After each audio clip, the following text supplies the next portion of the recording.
अब राजा परीक्षित जो है दिग्विजय करके वापस आ गए, अपने यहां पर राज करने लगे।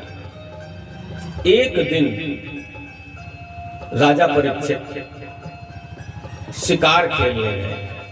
पहले शिकार इसलिए होता था, राजा लोग करते थे कि तमाम जंगल होते थे आसपास, कोई बाढ़ और कोई रोकथाम तो होती नहीं थी, तो हिंसक जीव, शेर इत्यादि जो भी हिंसक प्राणी हैं, वो उनकी वृद्धि बहुत ज्यादा ना हो जाए, उन पे उसको दौड़ाओ, जंगल के बीच में कर दो। लेकिन धीरे धीरे वो शिकार की प्रवृत्ति हिंसा में परिवर्तित हो गई। तो राजा परीक्षित शिकार के लिए अर्थात वन में गए, और वन में देखिए आज सब कुछ जानते हुए भी, कृष्ण भक्त होते हुए भी जब शिकार के निमित्त में गए, तो आज उनका मन मृग के पीछे दौड़ पड़ा।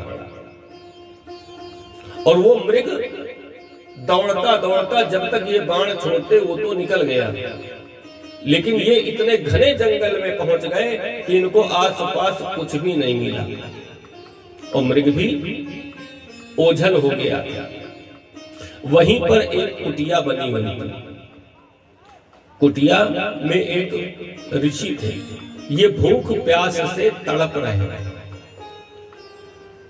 इतनी क्षुधा इनको लगी हुई थी, इतने वन के अंदर आ गए थे, भूखे थे, प्यासे थे, और वो ऋषि जो है समाधि में स्थित थे।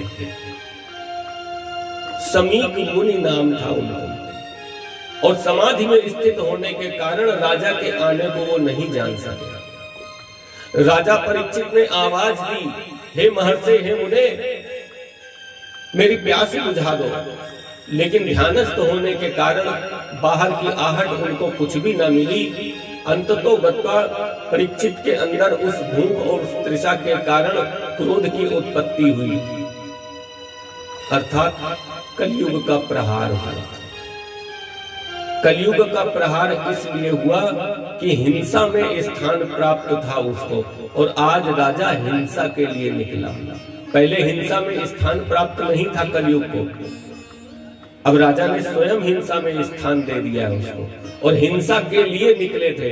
तो जब हिंसा के लिए निकले तो कलयुग का प्रभाव हो गया। कलयुग का प्रभाव हो गया तो राजा परीक्षित की बुद्धि जो कि भक्ति मती थी आज घूम गई, और उन्होंने वहीं पे पड़ा हुआ एक मरा हुआ